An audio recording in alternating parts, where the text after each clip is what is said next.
Familia bora yenye hofu ya Mungu ndio msingi imara wa miito na pia nguzo ya maisha yetu ya Kikristo. Familia zetu ziwe mfano bora. Familia ni nyumba ya...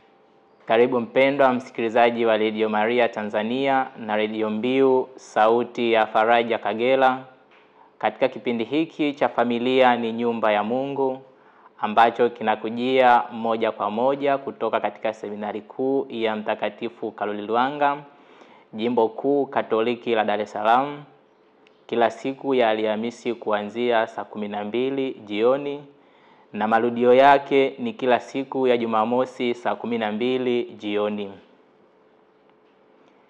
Leo utakuwa nami Fratelli Valens Leonsi Sangu wa Jimbo Katoliki la Sumbawanga katika maada ya suluhisho la changamoto ya ulevi. Kipindi hiki kinatayarishwa moja kwa moja kutoka hapa seminari kuu ya Mtakatifu Karoli Lwanga, Segerea. Na kwa kuanza tunajifunza kwa undani maada ya familia kwa mapana yake. Kwanza tuanze kwa sala. Kwa jina la Baba na la Mwana na la Roho Mtakatifu, amina. Salamu Maria, umejaa neema, Bwana yu nawe, umebarikiwa kuliko wanawake wote, naye Yesu mzao wa tumbo lako amebarikiwa. Maria mtakatifu, mama wa Mungu, utuombee sisi wakosefu, sasa na saa ya kufa kwetu, amina. Ndugu mpendwa msikilizaji wa Radio Maria, katika mada yetu ya leo tutaanza kwa kuzingatia na kwa kuangalia suluhisho la changamoto ya ulevi, ambapo tutaanza kwa kuangalia kwa ufupi maana ya neno ulevi, na baadaye tutaanza kwa undani kwa kuangalia nini maana ya suluhisho la changamoto ya ulevi. Neno ulevi au ulaibu wa pombe ni ulemavu unaotokana na unywaji wa pombe bila udhibiti, licha ya madhara yake kwa afya ya mnywaji, mahusiano na hadhi yake machoni pa jamii, kama matatizo mengine ya kiafya. Ulevi ni mojawapo ya magonjwa yanayoweza kutibika hasa katika jamii zetu za kila siku ambamo tunaishi sisi kama binadamu. Neno ulevi hutumika kwa kawaida katika shirika la afya duniani linalotambulika kwa World Health Organization, WHO. Limefafanua kama neno lililotumika kwa muda mrefu kwa maana tofauti tofauti, na matumizi ya neno yalikataliwa na wataalamu wake mwaka 1979 kama istilahi ya kiafya, huku ikipendekeza utegemezi wa pombe. Katika muktadha ya kitaalamu na kiutafiti, neno ulevi wakati mwingine hujumuisha utumiaji mbaya na utegemezi wa pombe, na wakati mwingine huchukuliwa kama kisawe cha utegemezi wa pombe. Hapana uhakika wa sababu za kibiolojia zinazochangia ulevi. Hata hivyo, hali hiyo yaweza kutokana na sababu mbalimbali. Sababu ya kwanza inaweza ikawa ni mazingira ya kijamii mtu anapoishi. Inaweza ikawa ni chanzo cha ulevi, mtu akajiingiza katika ulevi na akajihusisha na ulevi, na ikaonekana kwamba yeye akazoea katika hali hiyo ya ulevi au katika mazoea ya kutumia pombe kwa kiasi kikubwa. Sababu ya pili ni mfadhaiko wa ubongo. Mara nyingi tunatumia kwa Kiswahili cha sasa tunatumia neno stress, ambapo tunasema kwamba stress au mawazo, kwa mimi naweza nikasema kwamba ni yale mawazo au msongo wa mawazo ambao yanakujia tu kutokana labda na kufikiri vitu vibaya au vitu vingine ambavyo havipo hata kwenye mpangilio wa mawazo ya mwanadamu. Kwa basi mtu anakuwa na stress na mawazo ambayo yanampelekea anajiingiza katika hali ya ulevi. Jambo la tatu ni tatizo la akili. Kuna baadhi yetu sisi binadamu, japokuwa Mungu ametuumba katika hali ya ukamilifu, ametupa akili na utashi, lakini basi tumekuwa na changamoto ya tatizo la akili, ambapo basi wengine inatokea katika mawasiliano ya akili ndani ya kichwani mwake kunakuwa na tatizo. Basi hilo tatizo linaweza likampelekea yeye akajiingiza katika swala zima la ulevi, akaona kwake ni kama changamoto, au akaona ni kama kwake ni dawa ya kuweza kutatua changamoto au tatizo analokuwa nalo la akili. Jambo la 4 ni maumbile. Katika maumbile tunaangalia kwamba binadamu tumeumbwa kwa sura na mfano wa Mungu. Lakini pia mwingine anaweza akawa ameumbwa labda katika maumbile tofauti tofauti. Unakuta labda mwingine ni kilema, mwingine hana labda mikono, mwingine hana labda miguu, mwingine labda ni kipofu, au mwingine ni bubu. Japokuwa kutegemea kuzaliwa katika hali hiyo ambao tunaweza tukasema kwamba inaweza kusababishwa na wazazi, anajikuta anajiingiza katika hali hii ya ulevi kutokana labda na kujifikiria kuwa katika hali ile ya kimaumbile, kwamba mimi nikiwa katika hali hii nawezaje kuishi na wenzangu, wananichukuliaje? Kwa basi unakuta mtu yupo katika maumbile yale au hayo, basi anaamua kujiingiza katika swala zima la ulevi. Basi jambo lingine au sababu nyingine ni sababu ya umri. Watu wengine pia katika jamii zetu tunazoishi, swala la ulevi limekuwa likichangia sana hasa katika sababu hii ya umri. Mwingine anaamua tu kujihusisha na swala la umri kutokana labda na umri wake, amekuwa labda mzee sana, anaona labda maisha ya hapa duniani yanaelekea ukingoni au mwishoni, basi anaamua labda kujihusisha na ulevi. Anatumia pombe pasipo kuwa na kiasi, anaamua kutumia pombe bila mpangilio wowote, basi anaamua kujiachia katika maisha haya kidunia.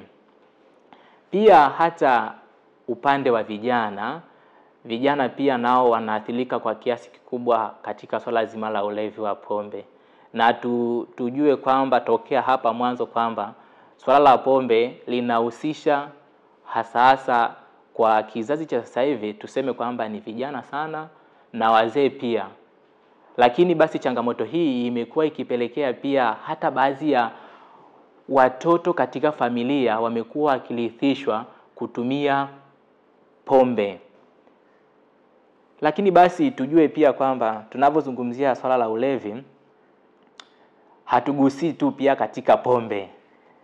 Tunagusia pia katika vitu vingine ambavyo vinaweza ikapelekea mwili wa binadamu ukatiwa kile ambacho si sawa na utaratibu wa ile hali ya binadamu. Yaani ni kama sumu kuingizwa mwilini na kupelekea madhara ambao mimi au wewe hukutegemea kuyapata katika mzunguko wa mwili wako. Kwa mfano pale mtu anapotumia labda bangi, anapotumia labda kujidunga masindano, mwingine anatumia pombe au bia. Siku hizi tunasema ni bia ndio.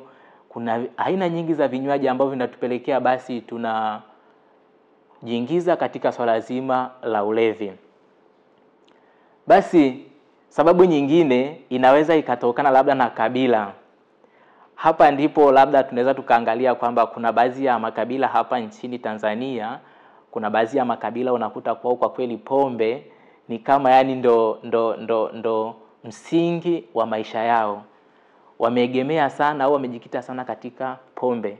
Unakuta labda katika sherehe au katika mikusanyiko mbalimbali ambayo inawakutanisha au katika jamii au katika kabila fulani, lazima pombe iwepo. Mfano labda katika masuala lazima ya kijamii, labda sherehe, na hata katika misiba unakuta jamii fulani zinajihusisha katika kutumia pombe. Sababu nyingine ni jinsia. Hii ni sababu ambayo tunaweza tukasema kwamba inaweza kutokana na ongezeko la swala zima la ulevi, kwa sababu kumekuwa na mtengano kwamba asilimia kubwa watu wengi walikuwa wanafikiria kwamba labda akina baba tu ndo wanaotumia labda pombe au watoto wa kiume, lakini kwa sasa hivi au kwa dunia sasa hivi imekuwa ni kama kwa pande zote mbili. Baba anatumia pombe, mama anatumia pombe, watoto pia wanatumia pombe.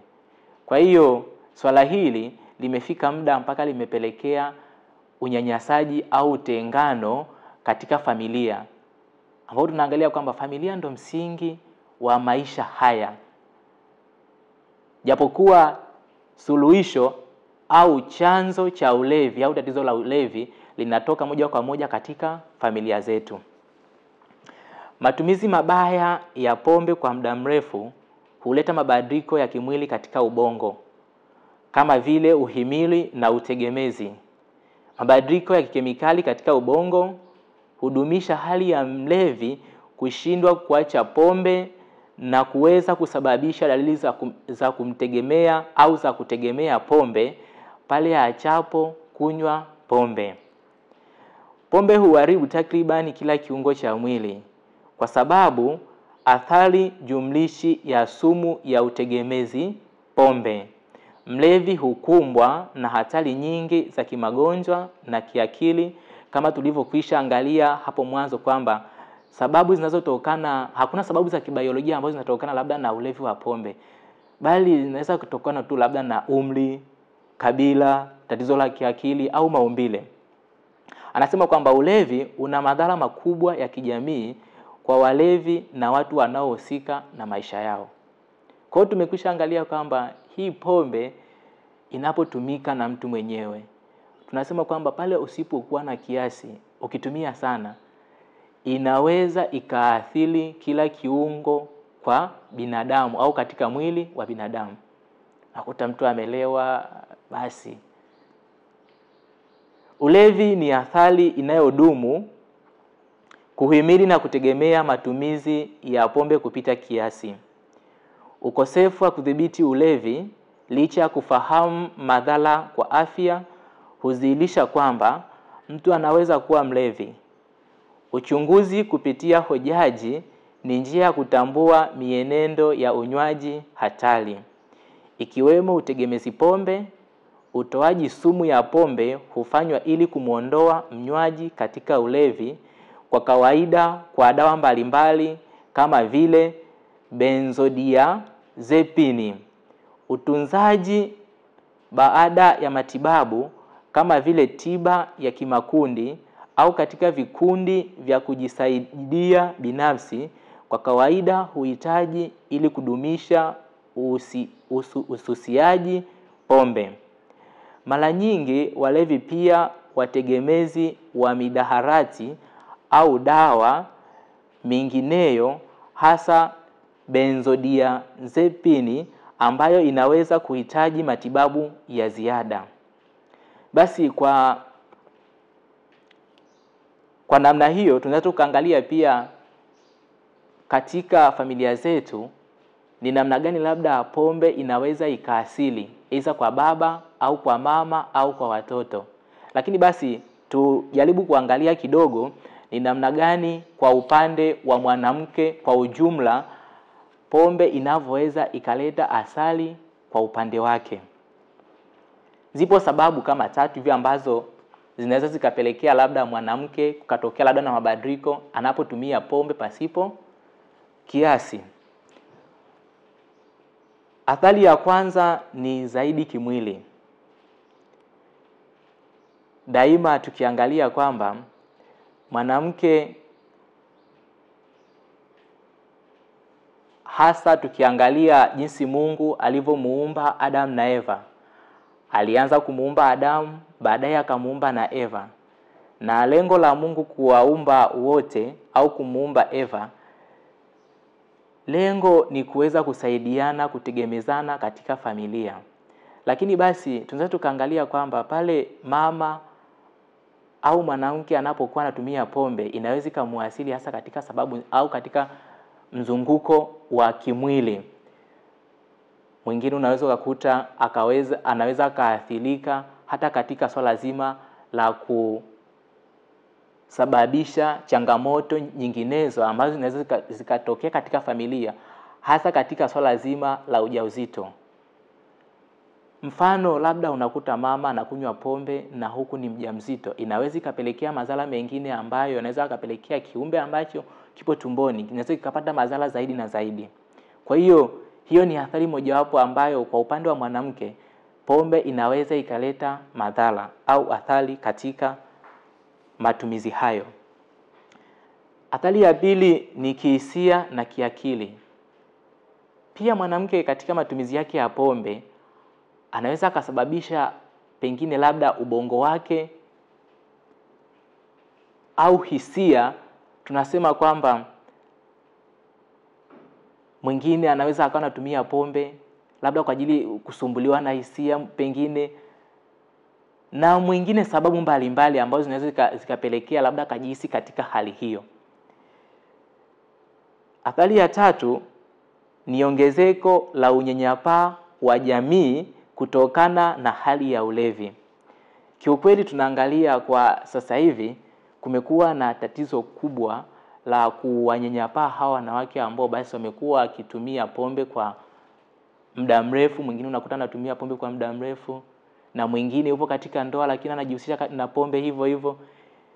Basi baba anashindwa kuvumilia, nakuta labda wamekaa mara kadhaa, mara mbili mara tatu, wanaonyana labda kuhusu hilo swala la ulevi katika familia, lakini nakuta labda mama yeye ameona ni sehemu katika maisha yake.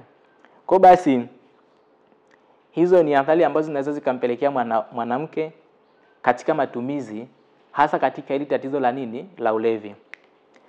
Basi tuangalie kwa ufupi changamoto ya ulevi inaweza kuwa na hatua kadhaa ambazo zinaweza kusaidia katika kushughulikia tatizo la ulevi, ambapo tuna sababu zifuatazo. Sababu ya kwanza ni kutambua tatizo. Basi ikiwa mimi au wewe unatambua kabisa kwamba mimi katika hali yangu, mimi katika makuzi yangu, mimi siwezi nikakosa kutumia kinywaji fulani au pombe fulani, basi tambua kwamba umekwisha tambua ni tatizo mojawapo ambalo linaweza likakupelekea kwamba ukawa mlevi kupitiliza au kupita kiasi.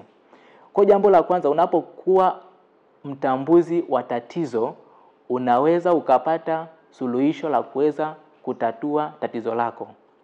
Ni muhimu kwa mtu aliyeathirika au aliyeathiriwa na ulevi kutambua kwamba ana tatizo na kuwa tayari kuchukua hatua za kukabiliana nalo.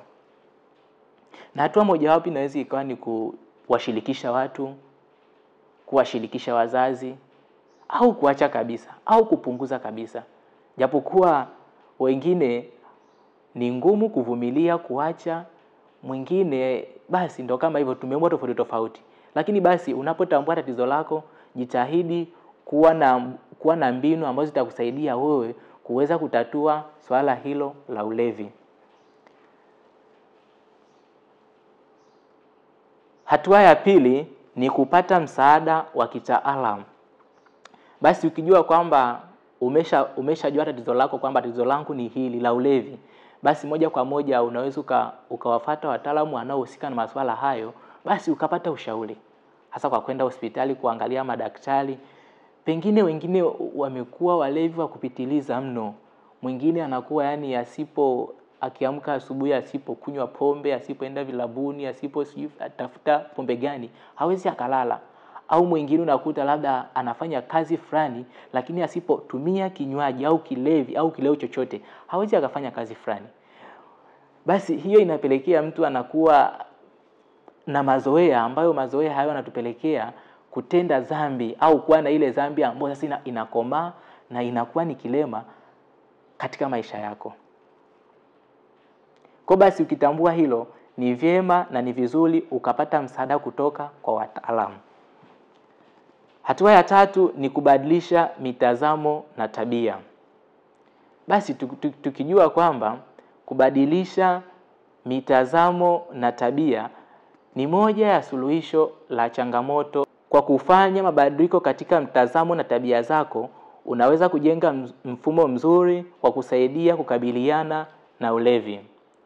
Japokuwa tunasema kwamba tabia ya binadamu au tabia ya mtu inaweza kapelekea akawa na mazoea ambayo anaweza akasababisha akajengea kitabia fulani ambacho kinaweza kikaleta ubovu katika maisha yake. Basi tungali tukijua kwamba ulevi kama ulevi ni moja ya mzizi katika dhambi ambayo huu mzizi unaweza kukupelekea ukatenda dhambi au ukajihusisha katika dhambi fulani. Kwa basi unapotambua swala hilo kwamba mimi nina changamoto katika hili, basi ni vyema ukabadilisha mitazamo katika jamii, watu wanakutazamaje, na tabia yako wewe mwenyewe. Usijiwekee tabia na mazoea ya kufanya kitu ambacho kinakuletea madhara makubwa katika maisha yako. Hatua ya 4 ni kuepuka mazingira yenye vichocheo vya ulevi. Kuondoka katika mazingira ambayo yanachochea unywaji wa pombe na kuweza kusaidia katika kudumisha kutokuwa na ulevi. Basi ni vizuri tukajiepusha na yale mazingira ambao mimi au wewe unaona kabisa kwamba mazingira haya yananipelekea au yananivutia mimi kutafuta labda kahabia au labda kutafuta konyagi au kutafuta keivanti au kutafuta kileo cha namna yote ile. Basi mazingira ya namna hayo ni vizuri ukajiepusha endapo unakuwa umeshatambua kwamba changamoto yangu katika maisha ni hii hapa. Kwa hiyo tuepuke mazingira ya namna hiyo na vichocheo ambavyo vinaweza vikatupelekea sisi tukaweza tukavutiwa na swala hilo la ulevi. Pengine vichocheo vinaweza vikawa labda ni rafiki zako ambao basi unakuwa nao katika maisha yako. Mwingine anakuwa na rafiki yake labda anakuwa na mshauri kwamba bwana, mbona mimi natumia pombe? Na wewe pia unaweza ukatumia Kwa basi ni vichocheo mojawapo au kichocheo mojawapo ambacho kinaweza kukupelekea katika swala hili la ulevi, ukajitambua na ukatambua kwamba basi pia katika makundi mbalimbali yanaweza kusababishia wewe ukajiingiza katika swala hili la ulevi. Hatua nyingine ni kuweka mipango ya maisha yenye afya. Kuweka mipango ya maisha yenye afya, tunaona kwamba ni moja ya jambo ambalo litasaidia sisi au linamsaidia kila mmoja wetu kuweza kutambua kwamba katika maisha yangu najitambua mimi kama nani, katika maisha yangu mimi na nafanya mambo gani ambayo yataniepusha na swala zima la ulevi. Kwa mfano, moja kwa moja tunaangalia katika mafundisho ya kanisa katika katekisimu ya kanisa Katoliki namba 2288. Katika kujali afya ya kila mmoja wetu, uhai na afya ya mwili ni vipaji vyenye thamani tulivyoaminishwa na Mungu. Lazima tuvitunze kwa uangalifu na kutosha kwa kujali mahitaji ya wengine na faida ya wote. Kwa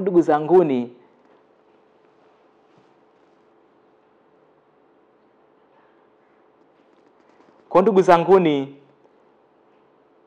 tujue kwamba wajibu wa kutunza afya hasa katika maisha yetu ya kila siku ni wajibu wa kila mmoja wetu, hasa pale unapojigundua kwamba mimi na changamoto hii hapa ya ulevi. Basi hatua nyingine ni kuishi kwa siku moja kwa moja na kwa wakati mmoja. Kukabiliana na ulevi kunahitaji uvumilivu na subira. Kila siku inaleta fursa mpya ya kufanya mabadiliko na kuzidi kupona. Kumbuka kwamba kila mtu anaweza kupitia changamoto tofauti tofauti, na jinsi ya kushughulikia ulevi inaweza kutofautisha kulingana na mazingira ya mtu binafsi. Ni muhimu kutafuta msaada na kutumia rasilimali zilizopo ili kusogea mbele kuelekea maisha yenye afya na bila ulevi. Lakini ndugu zangu, tukijua kwamba Mwenyezi Mungu lengo la kumuumba mwanadamu, hasa tukirejea katekisimu ya Kanisa Katoliki namba 1700 kipengele cha kwanza, tunaambiwa kwamba hadhi ya mwanadamu ina msingi wake katika kuumbwa kwake kwa sura na mfano wa Mungu. Kwa basi Mungu alituumba mimi na wewe. Lengo la Mungu kutuumba mimi na wewe, hakutuumba lengo tuje tujiingize katika changamoto hizi. Kwa sababu ukirejea Injili ya Mathayo sura ya 5 aya ya 48, tunaambiwa kwamba iweni watakatifu kama Baba yenu wa mbinguni alivyo mtakatifu. Kwa sababu tumeitiwa tumjue Mungu, tumpende, tumtumikie na mwisho tuweze kufika kwake mbinguni. Kama tumeitiwa tuweze kumjua Mungu, tumpende na tumtumikie tupate kufika kwake mbinguni, ndio hii hadhi ambayo Mwenyezi Mungu ameweza kutupatia sisi kama binadamu.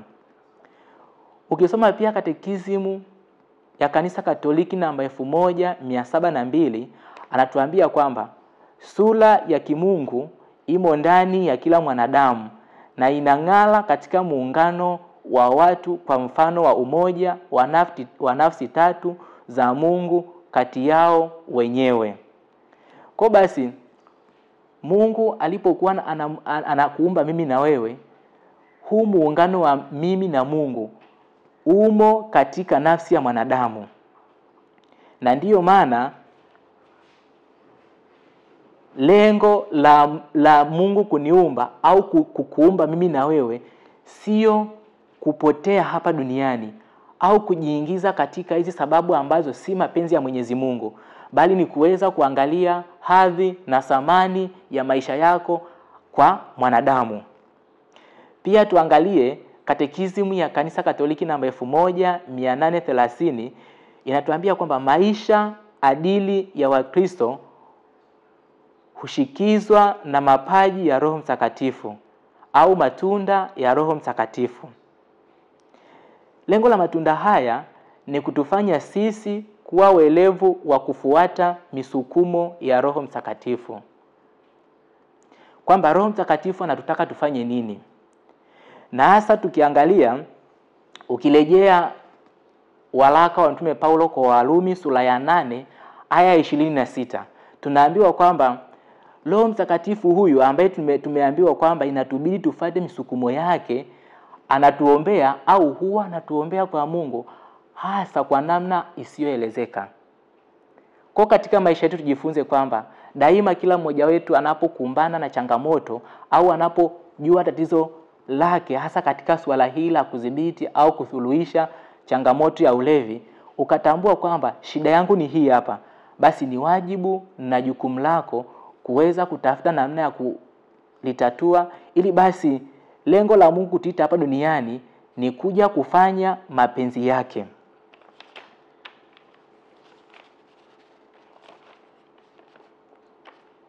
Tuangalie pia kwa upande wa maandiko matakatifu, Biblia takatifu katika vifungu vichache vinavyoongelea swala zima la ulevi. Waefeso sura ya 5 aya 18 anatuambia kwamba wala msilewe divai ambamo mna ufisadi, bali mjazwe Roho Mtakatifu.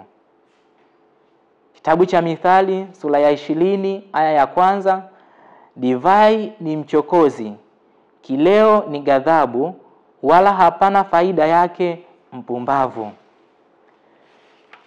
Pia katika barua ya Mtume Paulo kwa Wagalatia sura ya 5 aya ya 19 hadi ya 21, tunaambiwa kwamba matendo ya mwili ni dhahiri, nayo ni haya: uasherati, uchafu, ufisadi, ibada ya sanamu, uchawi, uadui, fitina, wivu, hasira, fanaka, uzushi, husuda, ulevi, ulafi na mambo yanayofanana na hayo.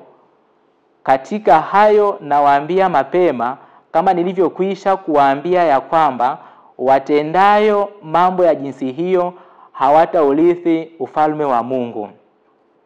Kwa basi ndugu zanguni, Swala hili la ulevi linaweza likapelekea pia au likasababisha athari au sababu nyinginezo katika swala zima au katika mwili wa mwanadamu, ambapo tunaona kwamba pia linaweza likasababisha na kukosa uhusiano wa Mungu na mwanadamu. Pia linaweza likapelekea kujihusisha na kutenda dhambi kwa makusudi na mwingine kwa kujua kabisa. Vyote hivi vinasababisha na namna mtu anavyojiweka katika mazingira ambayo pia anaweza mkasababishia au yakamsababishia yeye kama yeye kujiingiza katika swala zima la ulevi au pombe. Lakini pia tunaweza kujiuliza kwamba tunaweza tukafanyaje basi, kwa sababu tatizo la ulevi ni changamoto kubwa. Kama ni tatizo kubwa au changamoto kubwa, moja ya suluhisho tunaweza tukarejea hasa katika mafundisho ya kanisa kwamba tufanye nini ili basi tuweze kuepukana na changamoto nyingine ambazo zinaweza zikapelekea au zikawa ni sababu ya kujihusisha na swala au changamoto ya ulevi. Swala la kwanza ni imani kwa Yesu Kristo. Yesu anasema kuwa yeye ndiye njia, ukweli na uzima, na hakuna awezaye kuja kwa Baba ila kupitia kwake. Rejea Injili ya Yohane sura ya 16 aya ya 6. Imani katika Yesu kama Mwokozi ni muhimu ili kuweza kuurithi ufalme wa mbinguni. Lakini jambo jingine ni toba na kutubu dhambi. Basi tujifunze kwamba ukiwa katika mazoea hayo, kwamba ukitambua kwamba tatizo langu ni hili hapa, basi ni vema ukaweka mazoea ya kutembelea sakramenti ya upatanisho au toba. Tunaambiwa kwamba toba ni muhimu na mtu anapaswa kutubu dhambi zake na kuomba msamaha kutoka kwa Mungu. Rejea waraka wa Yohane sura ya 1 aya ya 9. Hii ni hatua ya kumrudia Mungu kwa dhati ili kuishi kulingana na mapenzi yake. Jambo la tatu ni kufuata maagizo ya Mungu. Kuishi kulingana na maagizo ya Biblia, kusali na kuwa na ushirika na wengine katika imani ni sehemu ya maisha ya Kikristo, na pia inasaidia kuwa karibu na Mungu na kutimiza mapenzi ya Mwenyezi Mungu. Mwisho, maandiko haya yanasisitiza juu ya kujiepusha na ulevi na madhara yake, badala yake kujazwa na Roho Mtakatifu na kuishi maisha ya kumpendeza Mwenyezi Mungu. Ni muhimu kufahamu kwamba Biblia inatoa mwongozo na mafundisho ya kiroho juu ya jinsi ya kuishi maisha bora na yenye furaha.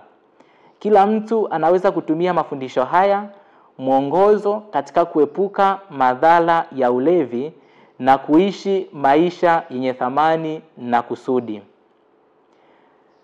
Shirika la Afya Duniani WHO, World Health Organization, linakadiria kwa upana kuwa na walevi idadi ya milioni 140 duniani kote.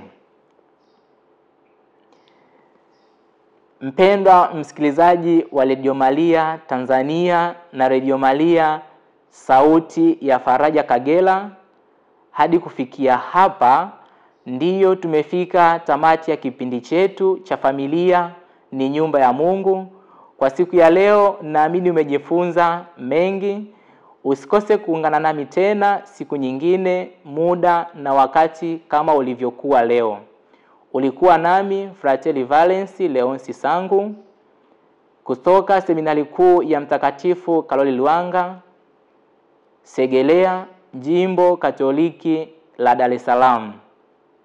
Ikiwa una maoni au maswali au ushauri, tuandikie ujumbe mfupi wa maandishi kwenda namba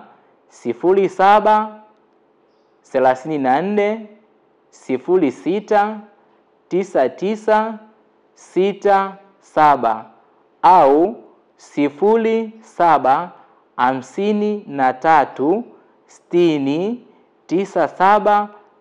0753609794. Tuhitimishe kipindi chetu kwa sala.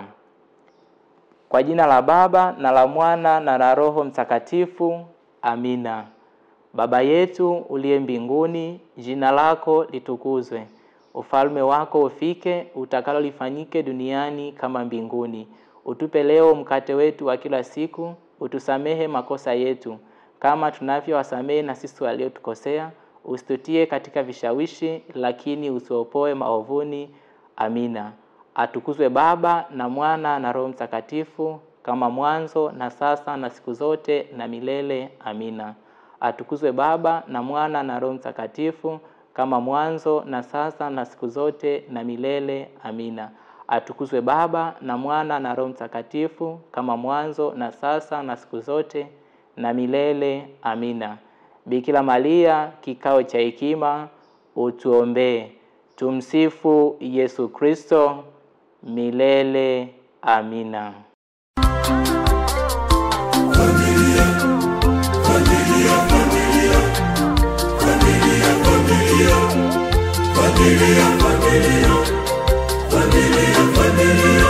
Familia bora yenye hofu ya Mungu ndio msingi imara wa miito na pia nguzo ya maisha yetu ya Kikristo. Familia zetu ziwe mfano bora. Familia ni nyumba